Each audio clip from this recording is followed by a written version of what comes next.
அடிவயிறு கழிவு பாதையில் மிக கவனம். நவகிரகத்தில் புதன் வழிபாடு சிறந்த பரிகாரம். கண்டிப்பாக எதிரிகள் விஷயத்தில் சிறிது கோபதாபம் கூடாது.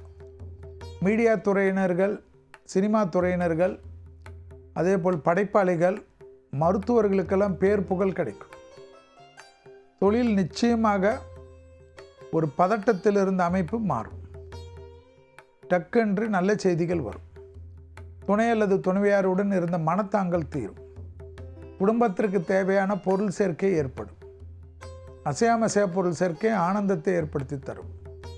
இடமாற்றம், வீடு மாற்றம், மனை மாற்றம், உத்தியோக மாற்றம் எல்லாம் நீங்கள் நினைக்கக்கூடிய அளவுக்கு மே மாதம் வரை டக்குன்று நடக்கும். அடிமை தொழிலிருந்து தனிப்பட்ட தொழில் தொடங்கலாம் என்று நினைக்கக்கூடிய ரிஷபத்திற்கு இந்த 15 நாட்களில் அதன் உண்டான முன்னுதாரணம் ஏற்படும். முதலீடுகள் கிடைக்கக்கூடிய அமைப்பு. ஏதாவது தொழில் முடங்கி இருந்தாலும் அது திருப்பி சர்வேல் ஆகி பெரிய அளவுக்கு முன்னேற்று கொண்டு போகக்கூடிய அமைப்பு ஏற்படும். வேற்று மதத்தினரால் அதிகம் ஆதாயம் பெறும். வண்டி வாகன மாற்றங்கள் மனதிற்கு தெளிவை ஏற்படுத்தும்.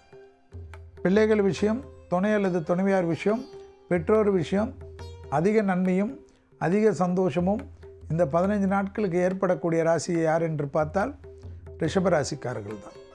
வாய் கட்டுப்பாடு, உணவு கட்டுப்பாடு மிக மிக முக்கியம். மருத்துவ ஆலோசனை எடுத்துக்கொள்ளாமல் நீங்களாக மருந்து கடையில் மருந்து எடுத்தீர்கள் என்றால் விபரீதத்தை சந்திக்கக்கூடிய நிர்பந்தம் ஏற்பட்டு விடும். அண்டை அயலார் வீட்டு கூட விஷயத்தில் கூட வாக்குவாதம் கூடாது.